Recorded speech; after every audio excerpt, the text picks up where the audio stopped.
অনেক সময় আমাদের মনে এই ভাবনা আসে যে আমাদের নিরীহ স্বভাবের সুযোগ নিয়ে এই সংসারের মানুষ শুধু আমাদের দুঃখই দেয়। কতবার এমন মনে হয় যে আমরা সবাইকে সাহায্য করার জন্য এগিয়ে যাই আর সকলে আমাদেরই দোষ দেয়। অনেক সময় এমন মনে হয় যে আমরা শুধুই সৎকর্ম করি, সকলের ভালো চাই, কিন্তু সকলে আমাদেরই বিষয়ে খারাপ কথা বলতে থাকে। দুঃখ হয়, কিন্তু আমাদের এটা ভেবে দেখা উচিত যে মানুষ আম গাছের গায়ে পাথর ছোড়ে, শাল গাছের গায়ে পাথর কেন ছোড়ে না? কারণ এই আম গাছে পাওয়া যায় মিষ্টি এবং সুস্বাদু ফল। অন্যদিকে শাল গাছ থেকে আমরা কি পাই? শুধুই কাঠ। তাই যদি আপনাকে কেউ কথা শোনায়, আপনাকে কোনো কিছুতে বাধ্য করার চেষ্টা করে, আপনার বিষয়ে অনুচিত কথা বলে, তাহলে নিশ্চয়ই আপনার মধ্যে এমন বিশেষ কিছু আছে যা তাদের মধ্যে নেই। নিজের মধ্যে আত্মবিশ্বাস বাড়িয়ে তুলুন, ধন্যাত্মক ভাব আনুন, সৎকর্ম করতে থাকুন। কোনো কটুতা এই মনে প্রবেশ করতে দেবেন না। এই মন সুপ্রসন্ন হয়ে বলবে, রাধা রাধা। খুব সুন্দর একটা কাহিনী আছে। একবার এক ব্যক্তি নিজের অসফলতার জন্য ত্রস্ত হয়ে সময় দেবতার তপস্যা করতে বসলেন। উনি তপস্যা করলেন এবং সময় দেবতা প্রসন্ন হলেন, মানুষের রূপ ধারণ করে ওনার সামনে প্রকট হলেন। এবার সেই ব্যক্তি ওনাকে জিজ্ঞেস করলেন যে কি এমন আছে যার জন্য আপনি বারবার জয়ী হন আর আমি চিরকাল পরাজিত হয়ে থাকি? কেন এত পরিশ্রম করা সত্ত্বেও আমি সাফল্য লাভ করতে পারি না? তখন সময় দেবতা উত্তর দিলেন, যে দিন হোক বা রাত, ঝড় হোক বা ভূমিকম্প, রোদ হোক বা বৃষ্টি হোক, সময়ের সূত্রপাত হোক বা প্রলয়, আমি থামি না, আমি চলতেই থাকি। আর সেই জন্য যিনি থেমে যান তিনি পরাজিত হন আর আমি জয়ী হই। এটাই আমাদের শিখতে হবে। জীবনে সবসময় চলতে থাকুন, কখনো থামবেন না। হ্যাঁ, কিছুক্ষণের জন্য বিরতি নিতে পারেন, বিশ্রাম করার জন্য, নিজেকে আরো সশক্ত করে তোলার জন্য, কিন্তু থেমে যাবেন না। নিরন্তর কর্ম করতে থাকুন, পরিশ্রম করতে থাকুন, তবেই এই সংসার আপনাকে মনে রাখবে। আসুন আমার সাথে ভালোবেসে বলুন, রাধা রাধা। আমাদের মধ্যে এমন অনেক মানুষ আছেন যারা বই পড়তে পছন্দ করেন, অনেক মানুষ আছেন যারা ভিন্ন ভিন্ন রকমের কাহিনী পড়েন। এবার পড়তে পড়তে মাঝে এমন একটা অধ্যায় অবশ্যই আসে যা আমাদের হৃদয় স্পর্শ করে যায়।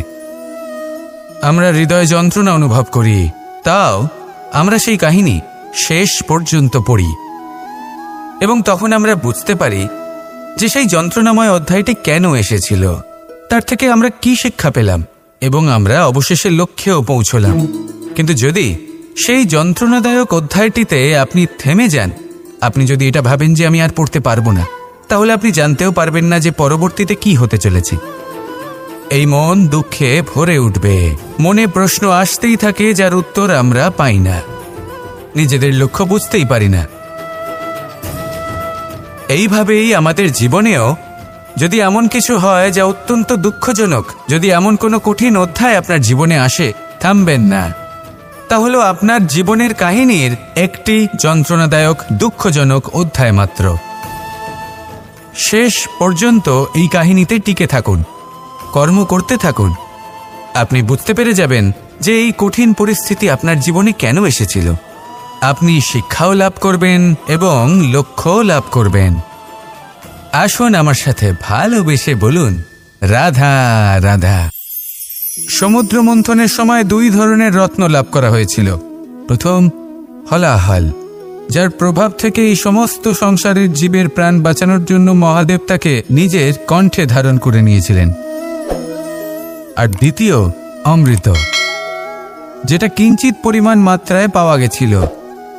কখনো কখনো জীবনে এমন কোনো বস্তু যা আপনি প্রয়োজনের থেকেও অনেক বেশি মাত্রায় ভোগের জন্য লাভ করে থাকেন, তা আপনার জন্য বিষ প্রমাণিত হতে পারে। যেমন জল, প্রয়োজনের থেকে অনেক বেশি মাত্রায় যদি এই জল আসে তাহলে আপনার প্রাণ কাটতে পারে, কিন্তু পরিশ্রমের পরে এক পাত্র শীতল জল দ্বারা আপনি যদি স্নান করে নেন তাহলে তা আপনার শরীরের জন্য অমৃত হবে। পরিশ্রম করার পরে যদি আপনার শরীর একপাত্র খাবার লাভ করে তাহলে তা আপনার শরীরের জন্য অমৃত। কিন্তু যদি কোনো পরিশ্রম না করেই আপনি দিনরাত শুধুই খাবার গ্রহণ করতে থাকেন তাহলে আপনার কাছে তা বিষ সমান। বিষ এবং অমৃত গ্রহণ করাটা আপনার উপরে নির্ভর করছে। কোনো বস্তু আপনার পক্ষে বিষও হতে পারে, আবার অমৃতও হতে পারে। নির্ভর করছে যে আপনি সেটা কিভাবে ব্যবহার করছেন, কতটা মাত্রায় ব্যবহার করছেন।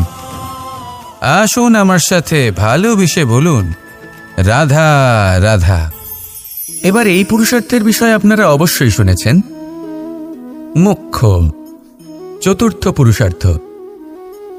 আপনারা কি জানেন এই মোক্ষ আসলে কি?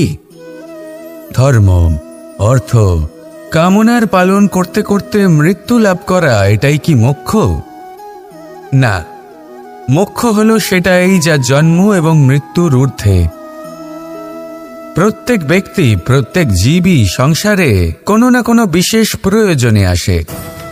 ধর্মপথে, সৎপথে অর্থ উপার্জন করা, প্রয়োজনকে পূর্ণ করার চেষ্টা করতে করতে সেই প্রয়োজনকে পূর্ণ করা তাকে মুক্তির পথে নিয়ে যায়, যা হলো মোক্ষ। যদি এই মোক্ষ লাভ না হয় তাহলে মানুষ জন্ম এবং মৃত্যুর এই চক্রে বারবার ফিরে আসবে। তাই নিঃস্বার্থভাবে সদ্ভাব নিয়ে কর্ম করুন, সকলকে ভালোবাসুন, আর আমার সাথে বলুন, রাধা রাধা। ইচ্ছে বড়ই বিচিত্র জিনিস। এই ইচ্ছে যদি তা পূর্ণ না হয় তাহলে তা ক্রোধকে জন্ম দেয়, যদি তা পূর্ণ হয় তাহলে লোভকে জন্ম দেয়, যদি সময়ের মধ্যে পূর্ণ না হয় তাহলে শোককে জন্ম দেয়, আর যদি সময়ের পূর্বেই পূর্ণ হয়ে যায় তাহলে অহংকারকে জন্ম দেয়। সকলের ইচ্ছে থাকে, আপনারও অবশ্যই থাকবে, তা অবশ্যই পূরণ করবেন। কিন্তু একটা কথা মনে রাখবেন, আপনার এই জীবন, এটা কোনোভাবেই আপনার ইচ্ছে পূরণ করার মাধ্যম নয়। এ হলো ধৈর্য সাধনের এক মাধ্যম, নিয়ন্ত্রণ করার এক মাধ্যম। নিয়ন্ত্রণ নিজের কামনার ওপর, নিজের ইচ্ছের ওপর, নিজের আবেগের ওপর। কারণ ইচ্ছে এটা হলো সেই অশ্বের মতো যা একবার লাগাম ছাড়া হয়ে গেলে, আপনার হাত থেকে যদি এই লাগাম বেরিয়ে যায় তাহলে তা আপনাকে সোজা বিনাশের পথে নিয়ে যেতে পারে। কিন্তু যদি আপনি একে নিয়ন্ত্রণ করতে পারেন তাহলে এটা আপনাকে সাফল্যের শিখরে অবশ্যই পৌঁছে দিতে পারে। তাহলে ইচ্ছেগুলিকে নিয়ন্ত্রণ করুন আর আমার সাথে ভালোবেসে বলুন, রাধা রাধা। মানুষের জীবন বড়ই বিচিত্র হয়। যেই মুহূর্তে জন্ম নেয় একটা প্রতিস্পর্ধায় প্রবেশ করতে থাকে। মানুষ জন্ম নেয় আর প্রতিস্পর্ধা শুরু হয়ে যায় ভাই এবং বোনের মধ্যে সর্বশ্রেষ্ঠ হবার, সবার থেকে এগিয়ে থাকার।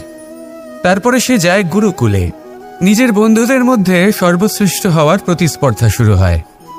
এবার সেখান থেকে বাইরে বেরিয়ে সংসার জীবনে প্রবেশ করে ধন উপার্জনের প্রতিস্পর্ধা শুরু হয়। তা সে যুদ্ধই হোক বা কলা হোক, এই প্রতিস্পর্ধা কখনোই আমাদের পিছু ছাড়ে না।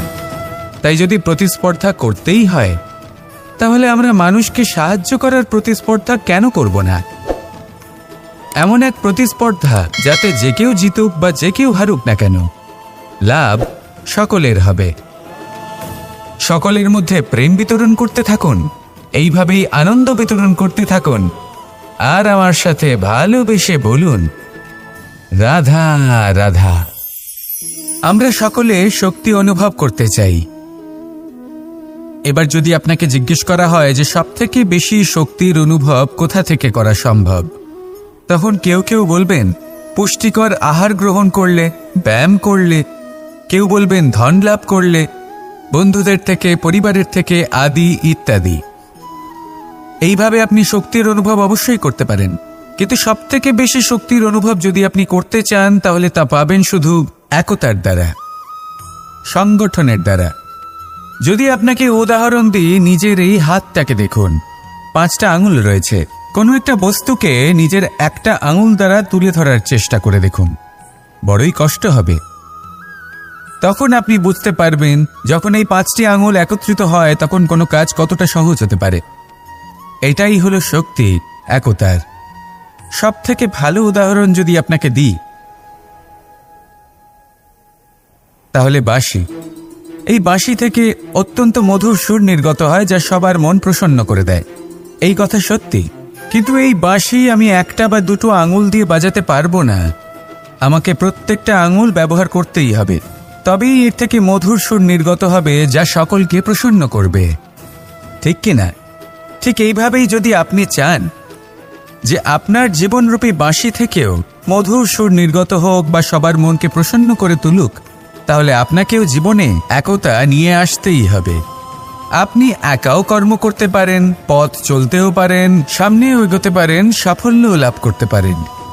কিন্তু যখন সকলে একসাথে এগোবেন, সেই পথে চলবেন, সেই কর্মই করবেন, তখন লক্ষ্যে অবশ্যই পৌঁছবেন, সাফল্য অবশ্যই লাভ করবেন। কিন্তু সেই সাফল্য এবং তার আনন্দর সংমিশ্রণটাই একটু অন্যরকম হবে। তাই জীবনে ঐক্যবদ্ধ হন, একসাথে মিলে এগোতে থাকুন, আর আমার সাথে ভালোবেসে বলুন, রাধা রাধা। জল এ হলো জীবনের আধার পঞ্চতত্ত্বের মধ্যে একটি, আর অত্যন্ত বিশেষ। এর থেকে অনেক বড় শিক্ষা পাওয়া যায়। এই জল গন্তব্যের বিষয়ে এর স্পষ্ট ধারণা আছে। ও জানে ওর লক্ষ্য কি, আর প্রয়াস করে ততদূর সে পৌঁছেও যায়। এটি পর্বত থেকে বয়ে নিচে নেমে আসে, নদীর সাথে সমাহিত হয়ে তার সাথে বয়ে চলে, চিরসবুজ বনানী গড়ে তোলে, প্রাণীদের তৃষ্ণা নিবারণ করে, সামনে এগিয়ে চলে, মানুষের সাথে মিলিত হয়। যারা একে বাঁধের মধ্যে বেঁধে রাখতে চেষ্টা করে, সে বন্দি দশাতেও থেকে যায়, মানুষের কল্যাণ করে। তারপর বাঁধ থেকে মুক্তি পেয়ে এগিয়ে চলে, কোথাও ধাক্কা খায়, কোথাও বাধা পড়ে, কোথাও যদি পথ খুঁজে না পায়, তাহলে পথ খুঁজেই নেয়, আর যেখানে পথ থাকে না সেখানে পথ বানিয়ে নেয়, আর শেষ পর্যন্ত নিজের লক্ষ্যে পৌঁছেই যায়, অর্থাৎ সমুদ্রে গিয়ে সমাহিত হয়ে যায়। আমাদেরও কিছুটা এরকমই হয়ে উঠতে হবে। যেখানেই যাবেন সকলের কল্যাণ করুন, সামনে এগোন। আপনি কোথাও পড়ে গেলে, ধাক্কা খেলে আঘাত লাগবেই, উত্থান পতন লেগেই থাকে। সামনে এগোতে থাকুন। কোথাও পথ না পেলে তা খুঁজে নিন, কোথাও পথ না থাকলে তা বানিয়ে নিন। নিজের গন্তব্যের কথা সবসময় মনে রাখুন। শেষ পর্যন্ত নিজের মোক্ষ লাভ আপনি অবশ্যই করবেন। আর আমার সাথে ভালোবেসে বলুন, রাধা রাধা।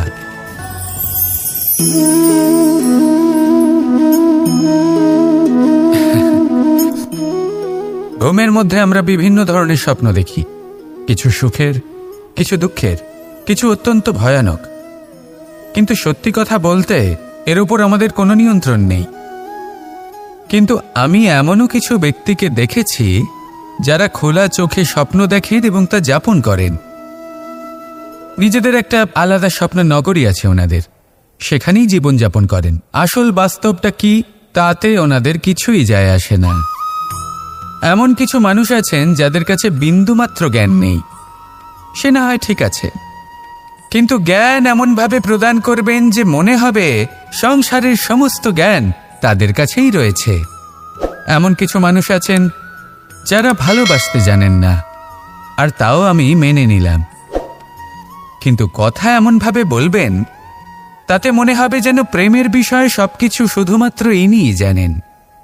এবার আমি এমন কথা অবশ্যই বলছি না যে আপনি এরকম করেন, কিন্তু যদি কোনো ব্যক্তি এরকম করেন, তাহলে তার এটা মাথায় রাখা উচিত যে সেই ব্যক্তি অন্য কারোর সাথে নয়, নিজের সাথে অনুচিত করছেন। কারণ এমন কাজ করে উনি নিজের দোষ, নিজের অপগুণ সংসারের কাছে নয়, নিজের কাছে লুকোচ্ছেন।